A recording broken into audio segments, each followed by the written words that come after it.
Hi everyone, welcome back at Charlotte from at Charlotte's House. I am in my shed. Today I'm using up some of my scrap wood. Stay tuned.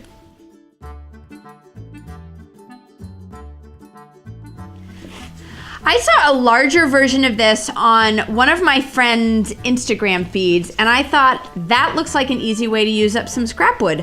So I am going to show you how simple it was. I bought some of these teeny tiny glass vases on Amazon. They happen to fit my 1 1/4 inch drill bit, and I'm just playing around with some different sizes. Here's how you're gonna do it. I've already mitered the ends, so you can see I have 2 pieces that are mitered, and then 2 smaller pieces that are mitered. And then I'm gonna drill into the middle with my 1 1/4 inch drill bit. I'm gonna measure twice, cut once. I'm gonna find my center point. I'm gonna drill a hole for my vases. I've clamped this to my work table. I'm using a 1 1/4 inch paddle bit.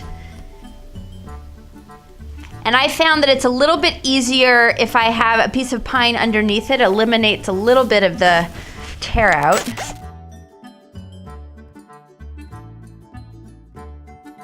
I've just wrapped some sandpaper around a dowel. To put it together, I'm just using my brad nailer and some wood glue. Easy peasy. If there's any loose joints, you can fill it with some wood fill. I think I'm gonna paint the edges, so you won't notice that.